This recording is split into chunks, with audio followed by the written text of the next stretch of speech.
A paz do Senhor, irmãos. Mais uma vez aqui no canal Despertai, e hoje eu quero trazer um tema do qual eu ainda não falei. Novo céus e nova terra e nova Jerusalém. Quando acontece? Tá bom? Vamos estudar um novo jeito de estudar aqui para saber se fica melhor do que no quadro, tá bom? Deixe no comentário se fica melhor desse jeito ou no quadro, tá bom? Vamos lá? Então, irmãos, vamos lá. Eu coloquei aqui no mapinha, né?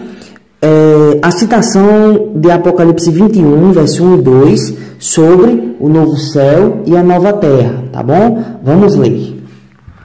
Diz o seguinte: vi novo céu e vi nova terra, pois o primeiro céu e a primeira terra passaram, e o mar já não existe. Vi também a cidade santa, a nova Jerusalém, que descia do céu da parte de Deus, ataviada como noiva, adornada para o seu esposo.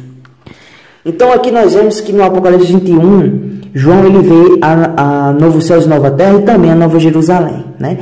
Vamos entender o porquê que tem que se haver novos céus e nova terra.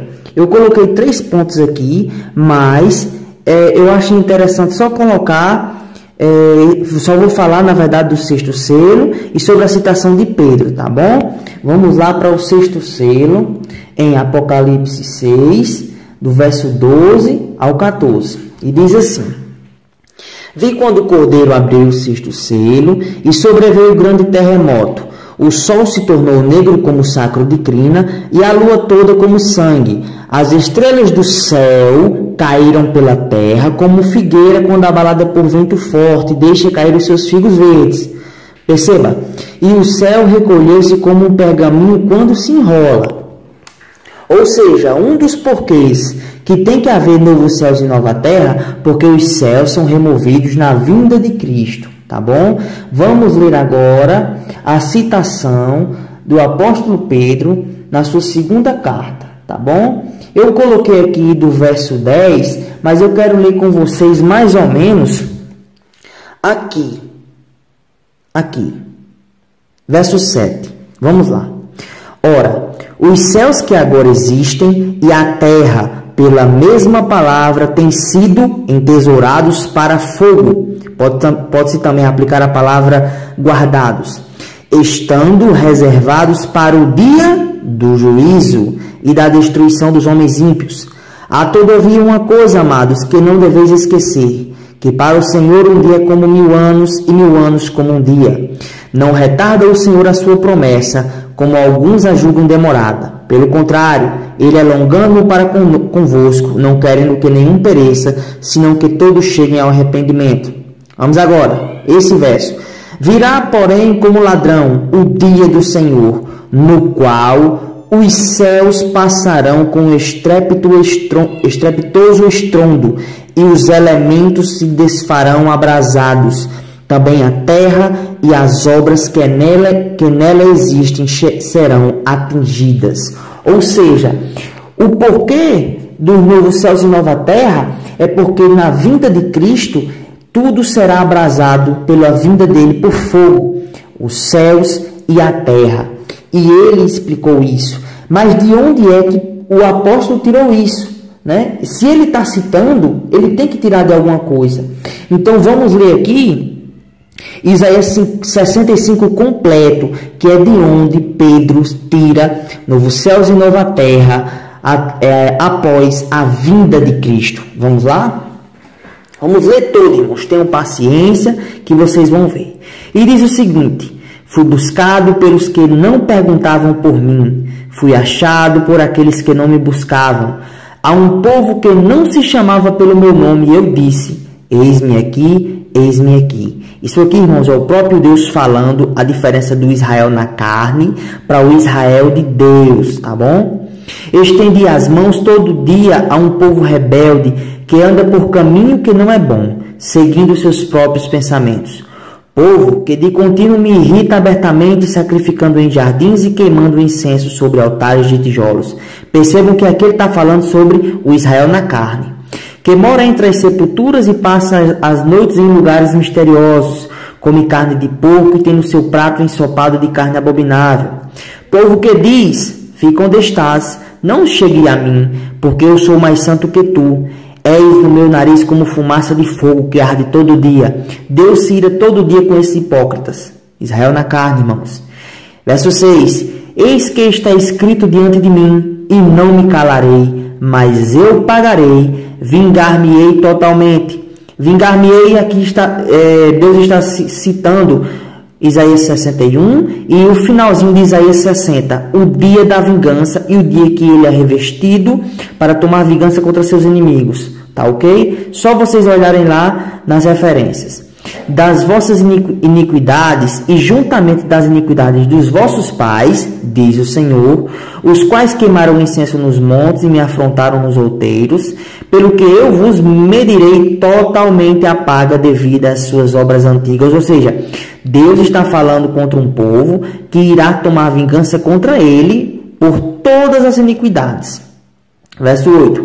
Assim diz o Senhor, como quando se acha vinho num cacho de uvas, dizem, não desperdice, pois há bênção nele. Assim farei por amor de meus servos e não os destruirei a todos. Porque, irmãos, o povo de Deus estava no meio do remanescente. E Deus poupou o remanescente, aliás, os povos ao redor do remanescente fiel pela eleição da graça, por causa disso aqui, por causa do amor por eles. Deus poupou o restante. Por isso que diz, farei sair de Jacó descendência, daquele remanescente que Deus poupou.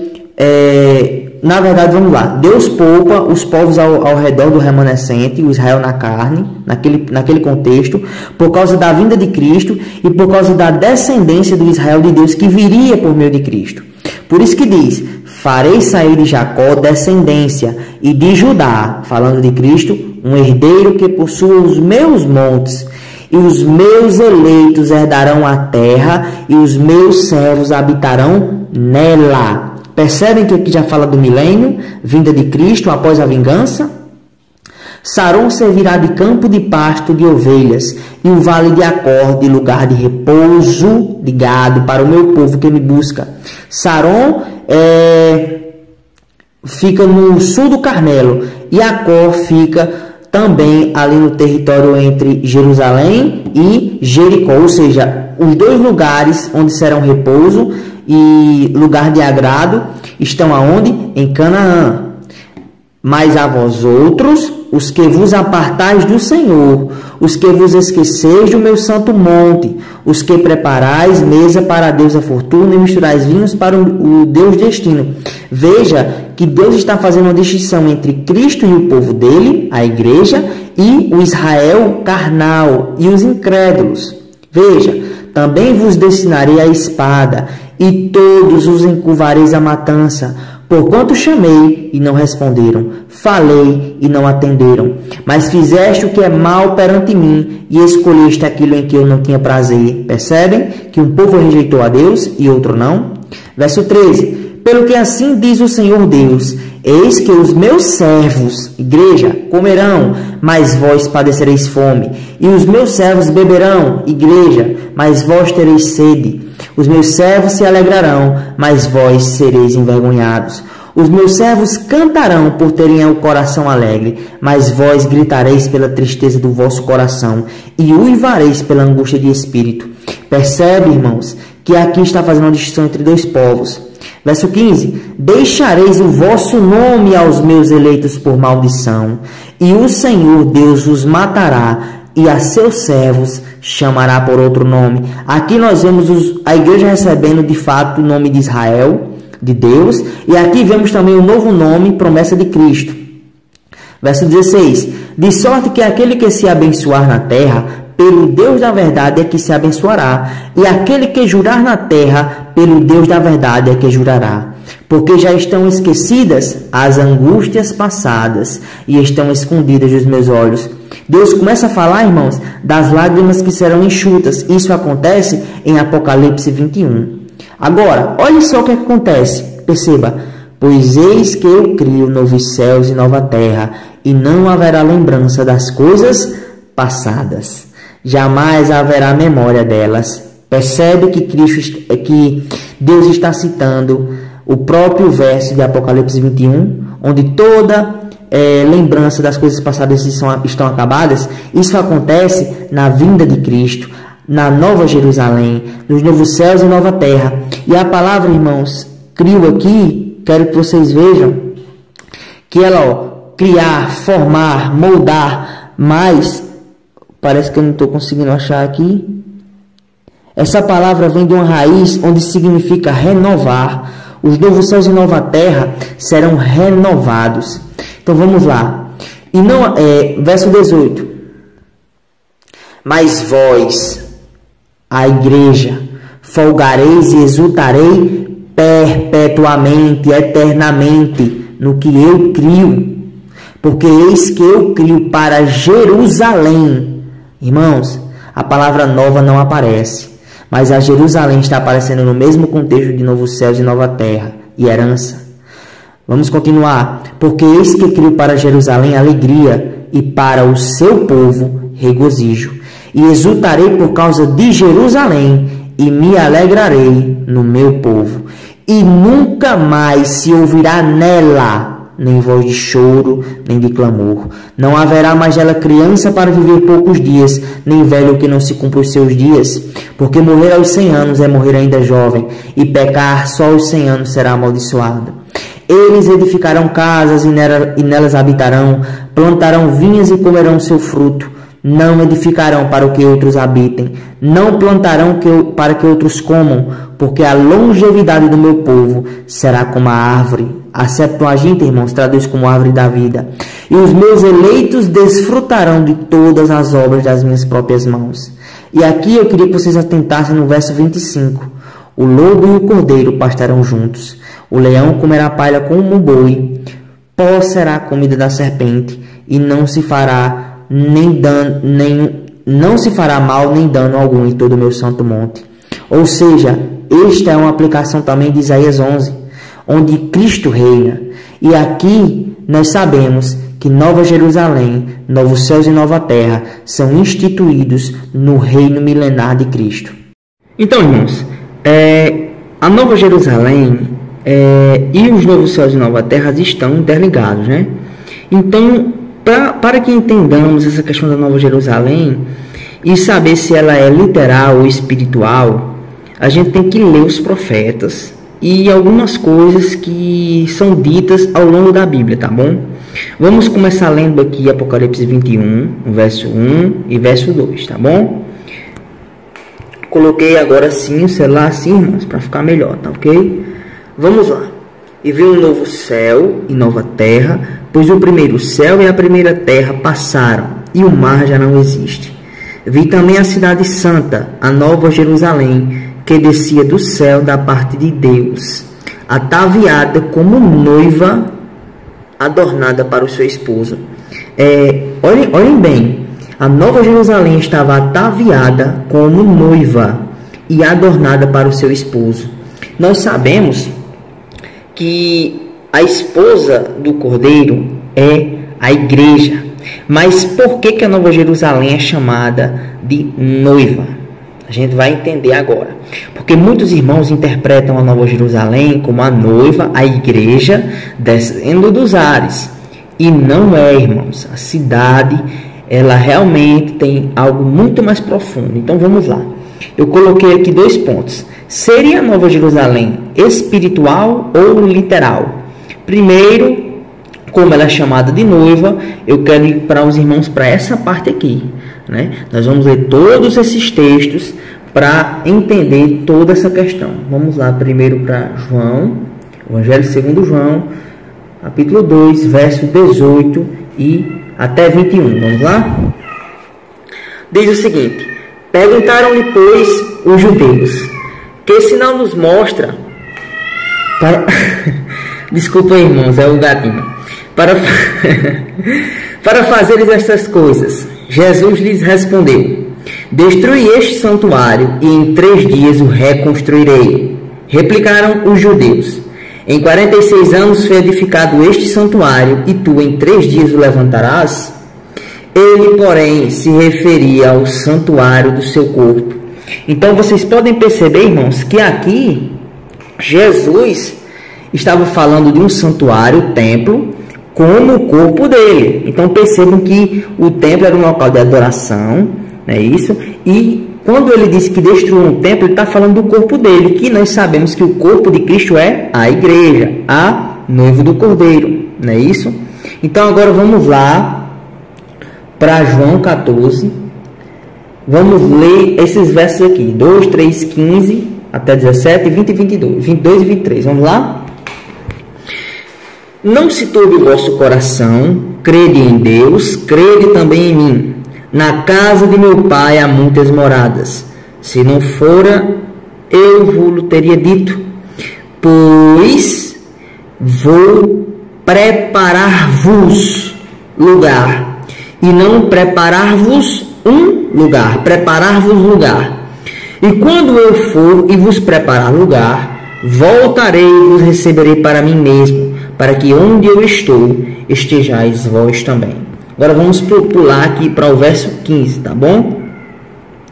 Do 15 ao 17, onde diz: se me amais, guardareis os meus mandamentos, e eu rogarei ao Pai, e ele vos dará outro consolador. Percebam que Jesus é um dos consoladores, a fim de que esteja para sempre convosco, o Espírito da verdade, que o mundo não pode receber, porque não o vê nem o conhece. Vós o conheceis, porque ele habita convosco e estará em vós. Então perceba que Jesus está falando das moradas do Pai dele, está falando do Espírito Santo, correto? Agora vamos ver aqui do verso 22 e 23. Disse-lhe Judas, não Iscariotes: de onde procede, Senhor, que estás para manifestar-te a nós e não ao mundo? Respondeu Jesus: se alguém me ama, guardará a minha palavra, e meu Pai o amará, e viremos para ele e faremos nele morada. Então percebam que Cristo está tratando de um templo, que é o corpo dele, que também é tratado de uma morada do Pai dele, correto? Agora vamos ler 1 Coríntios, capítulo 6, o verso 19. Vamos juntando as referências aí, viu, irmãos? Diz o seguinte: acaso não sabeis que o vosso corpo é santuário do Espírito Santo, que está em vós, o qual tendes parte com Deus, e que não sois de vós mesmos? Ou seja, Paulo está falando que o nosso corpo é morada, santuário, templo do Espírito Santo, correto? Agora vamos lá para 2 Coríntios, capítulo 6, verso 16, onde vai dizer o seguinte: que ligação há entre o santuário de Deus e o dos ídolos? Porque nós somos santuário do Deus vivente, como ele próprio disse: habitarei e andarei entre eles, serei o seu Deus e eles serão o meu povo. Perceba mais uma vez que está falando que o santuário de Deus são os corpos dos homens, que também formando, todos juntos, formam a igreja, o corpo de Cristo. Agora vamos lá para Efésios, capítulo 2, 19 ao 22. Vá anotando aí as referências, viu, irmãos? Vamos lá. Assim, já não sois estrangeiros e peregrinos, mas concidadãos dos santos e sois da família de Deus, edificados sobre o fundamento dos apóstolos e profetas, sendo ele mesmo, Jesus, a pedra angular, no qual todo o edifício bem ajustado cresce para santuário dedicado ao Senhor, no qual também vós juntamente estáis sendo edificados para a habitação de Deus no Espírito. Então percebam que continuamente os apóstolos entenderam que o corpo de Cristo é também um templo, e esse corpo são várias pessoas onde o Espírito de Deus habita, E juntos, todas essas pessoas se transformam no corpo de Cristo, o templo de Deus. Agora vamos lá para 1 Pedro, capítulo 2, verso 5, onde diz: também vós mesmos, como pedras que vivem, sois edificados casa espiritual. Sois edificados casa espiritual, pedras vivas, para ser de sacerdócio santo, a fim de oferecer sacrifícios espirituais agradáveis a Deus por intermédio de Jesus. Então percebam que a Nova Jerusalém, chamada de noiva, noiva do Cordeiro, ela tem um sentido espiritual de templo. Mas seria a Nova Jerusalém de Apocalipse 21 somente espiritual? Agora vamos aqui, irmãos, para a segunda parte. Vamos ler todos esses versos, onde mostram um templo de Deus nos céus dos céus, onde está o trono de Deus. Vamos lá, começando por Êxodo 15, verso 17 e verso 18. Tá bom? Vamos lá. Depois que os israelitas passam pelo Mar Vermelho, tá bom? Eles fazem um cântico, e esse cântico é totalmente, na verdade, muito profundo e aponta para coisas futuras. Por isso que diz: tu, ó Senhor, o introduzirás e o plantarás no monte da tua herança, falando do povo, no lugar que aparelhaste, ó Senhor, para a tua habitação, no santuário, ó Senhor, que as tuas mãos estabeleceram. O Senhor reinará por todo o sempre. Percebem que aqui mostra algo futuro sobre o santuário de Deus. Agora vamos aqui para Êxodo 25, verso 9. Moisés, quando vai fazer todas as coisas do tabernáculo, do primeiro tabernáculo, ali no deserto, Deus mostra algo verdadeiro para que ele faça de figura. Nós sabemos que todo o tabernáculo terrestre é feito em figuras do celeste. E aqui vai mais uma referência. Moisés, faça segundo tudo que te mostrar para modelo do tabernáculo e para modelo de todos os seus móveis, assim mesmo o fareis. Então nós sabemos que o primeiro tabernáculo foi feito baseado nos céus, não é isso? Vamos ler aqui Êxodo 26, verso 30 também. Levantarás o tabernáculo segundo o modelo que lhe foi mostrado no monte. Agora vamos para Hebreus, capítulo 8, verso 2. Onde diz: como ministro do santuário e do verdadeiro tabernáculo que o Senhor erigiu, não o homem. Percebam que há um tabernáculo celeste, não feito por mãos de homens. Vamos agora para Hebreus 11, verso 8 ao 10. Pela fé, Abraão, quando chamado, obedeceu, a fim de ir para um lugar que devia receber por herança, e partiu sem saber aonde ia. Pela fé, Abraão peregrinou na terra da promessa, como em terra alheia, habitando em tendas com Isaque e Jacó, herdeiros com ele da mesma promessa, porque aguardava a cidade que tem fundamentos, da qual Deus é o arquiteto e edificador. Estão percebendo que existe uma cidade que é uma promessa desde Abraão? Agora vamos aqui, Hebreus 12, do verso 22 ao 24. Mas vós não tendes chegado ao monte Sinai, mas chegado ao monte Sião, a cidade do Deus vivo, a Jerusalém celestial, e a incontáveis hostes de anjos, e a universal assembleia, a igreja dos primogênitos arrolados nos céus, e a Deus, o juiz de todos, e aos espíritos dos justos aperfeiçoados, e a Jesus, o mediador da nova aliança, e ao sangue da aspersão que fala coisas superiores do que fala o próprio Abel. Vamos pegando aí, irmãos. Hebreus 13, verso 12 a 14. Por isso foi que também Jesus, para santificar o povo, pelo seu próprio sangue sofreu fora da porta. Saiamos, pois, a ele fora do arraial, levando o seu vitupério. Na verdade, não temos aqui cidade permanente, da terrena, mas buscamos a que há de vir. Percebem, irmãos? Que há uma cidade onde é o templo de Deus, de fato. Vamos agora para Salmos 46, verso 4, onde diz: há um rio cujas correntes alegram a cidade de Deus, o santuário das moradas do Altíssimo. Lembrou de algo? Lembrou da referência de João 14?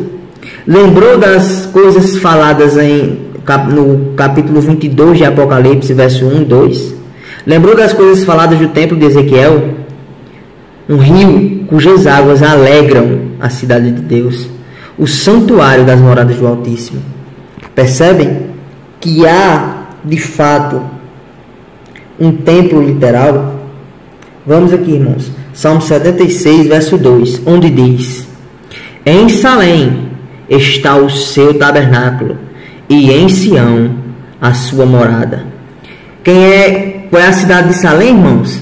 A cidade de Melquisedeque, aquele sacerdote de Deus que apareceu a Abraão ali em Gênesis 14.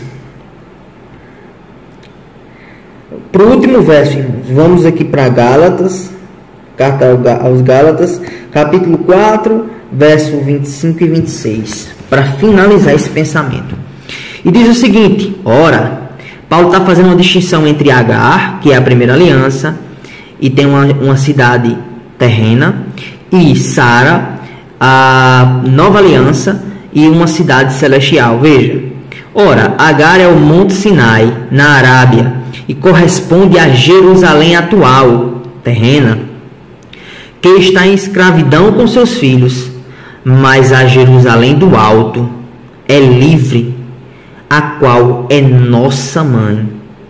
Vocês estão vendo que existe, irmãos, uma nova Jerusalém, que tanto é tratada de forma espiritual como forma literal.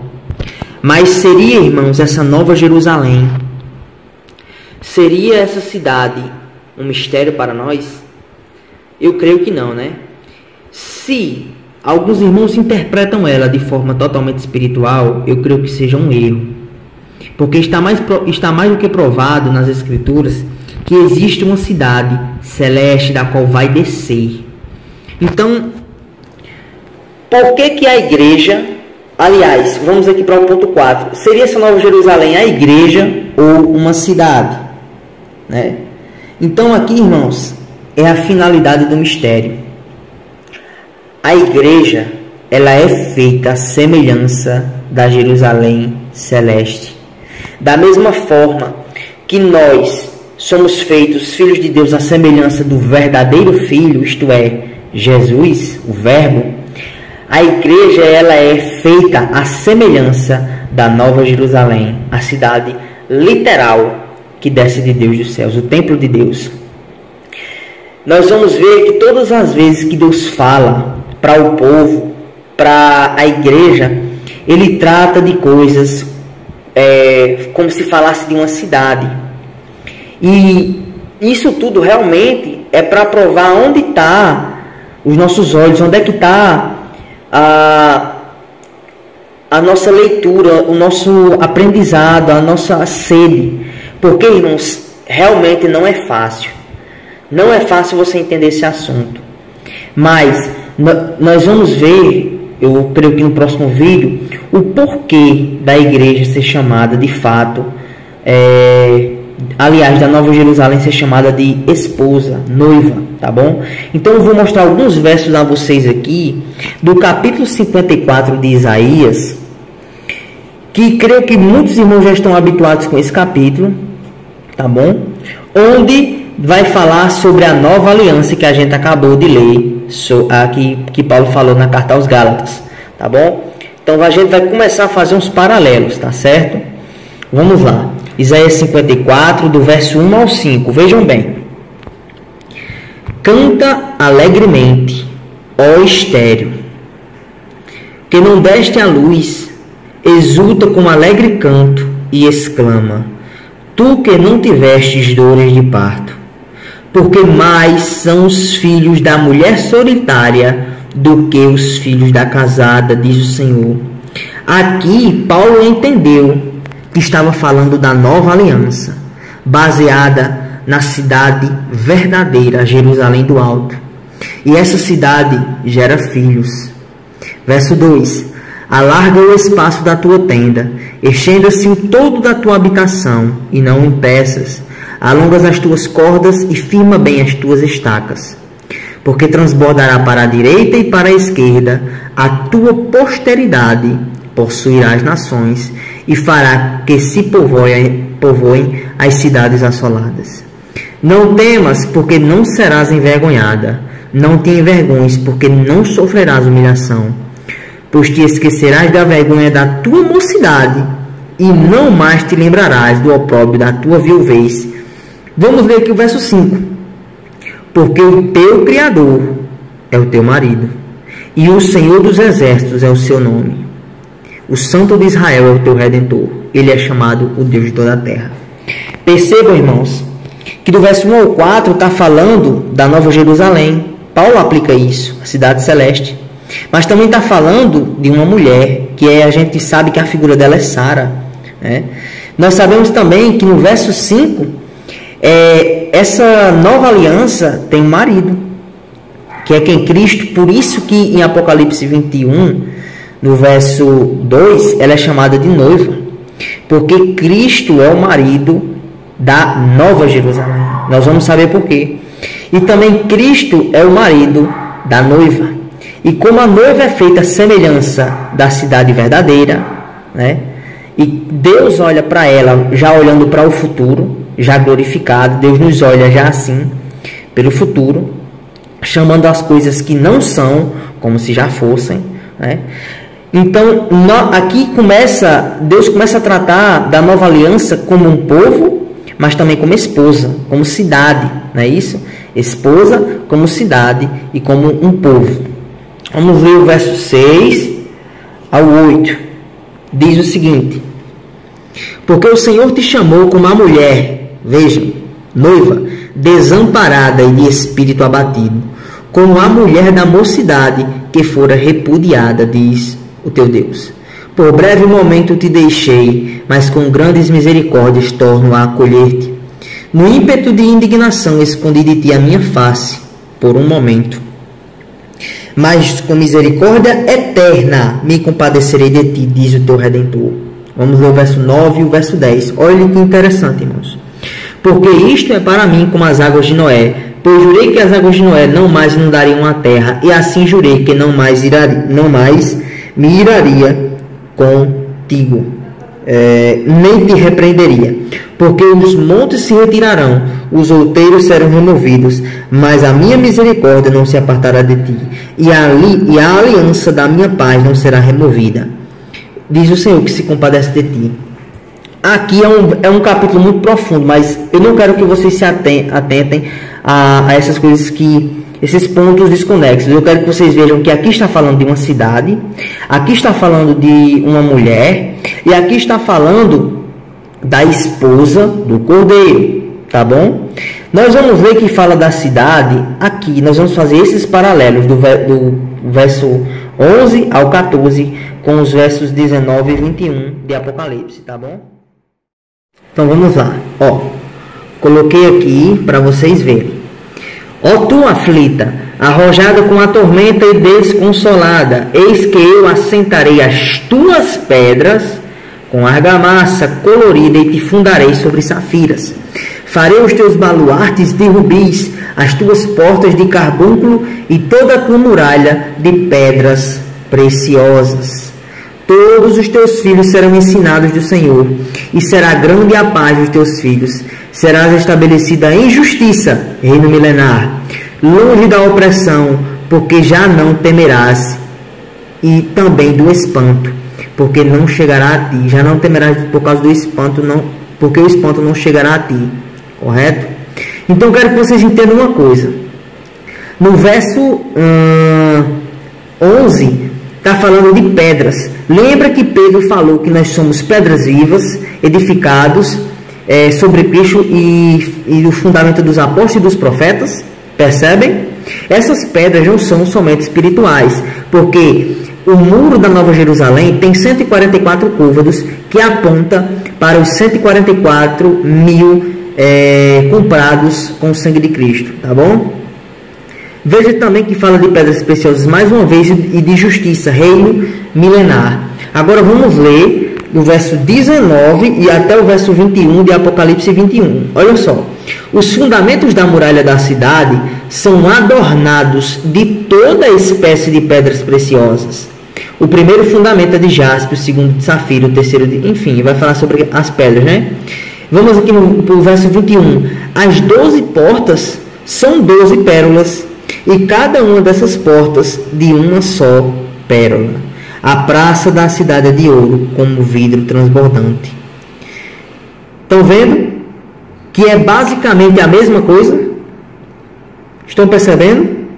Agora vamos aqui linkar Efésios 2, verso 19. Efésios 2, verso 19 ao 22, com Apocalipse 21, verso 12 ao 14. Olha só. Assim já não sois estrangeiros e peregrinos, mas concidadãos dos santos, da família de Deus, edificados sobre o fundamento dos apóstolos e profetas, sendo ele mesmo Jesus a pedra angular, no qual todo o edifício bem ajustado cresce para santuário dedicado ao Senhor, no qual também vós juntamente estáis sendo edificados para a habitação de Deus no Espírito. Aqui é uma forma espiritual, mas o Apocalipse está idêntico às palavras do apóstolo, porque ele entendeu isso. Olha só, falando da cidade, tem a grande e alta muralha, 12 portas, junto às portas 12 anjos, e sobre elas os nomes escritos, que são os nomes das 12 tribos dos filhos de Israel. 3 portas se achavam a leste, 3 ao norte, 3 ao sul e 3 ao oeste. A muralha da cidade tinha 12 fundamentos, e estavam sobre estes os 12 nomes dos apóstolos do Cordeiro. Então percebam que a revelação que o apóstolo tinha foi dada também em Apocalipse, porque o apóstolo ele conhecia a cidade celeste, ele só não conhecia, creio eu, a totalidade dessas coisas, né? Mas ele sabia que existia uma cidade, ele sabia que a nova aliança seria revestida com tudo isso, e tudo isso apontaria para algo muito maior. E só para vocês terem uma noção, irmãos, eu quero levar vocês novamente a um verso lá de Isaías, que vai dizer o seguinte: Isaías 49, verso 15 e verso 16, com Apocalipse 21. Vamos lá, meus amados. Aqui, ó. Isaías 49, verso 15 e 16. Vai dizer o seguinte: acaso pode uma mulher esquecer-se do filho que ainda mama, de sorte que não se compadece do filho do seu ventre? Mas ainda que esta viesse a se esquecer dele, eu todavia não me esquecerei de ti. Eis que nas palmas das minhas mãos te gravei, e os teus muros estão continuamente perante mim. Irmãos, esse capítulo está falando do povo de Israel. E aqui tem uma grande revelação, porque esse povo está sendo tratado como um muro. E a palavra gravei é inscrito, gravado. Percebem? Cristo, na cruz, ele recebeu dois pregos, um em cada mão. E ali ele gravou o nome, pelo seu sangue, dos seus filhos. Para os filhos que foram comprados para Deus. Agora, olhe que interessante, a palavra muro aparece, porque Cristo está falando do povo como muros. Olha só, Apocalipse 21, verso 17. Mediu também a muralha de 144 côvados, medida de homem, isto é, de anjo. A estrutura da muralha é de jaspe, também a cidade é de ouro puro, semelhante a vidro límpido. Os fundamentos da muralha da cidade são adornados de toda espécie preciosa. Percebem? Que quando fala da cidade, está falando também da esposa, porque a cidade, irmãos, ela gerou uma filha, a semelhança dela, a igreja. E eu vou mostrar um verso de vários, irmãos. É porque eu já mandei tantos versos, mostrei tantos versos a vocês aqui, que fica até muito cansativo, mas eu vou mostrar somente um. Em Cantares, no capítulo 6, no verso 3 e o verso 4. Nós sabemos que Cantares Salomão sendo figura de Cristo e a Sulamita sendo figura da igreja. Mas olha que interessante. Verso 3: Eu sou do meu amado e o meu amado é meu. Ele pastoreia entre os lírios.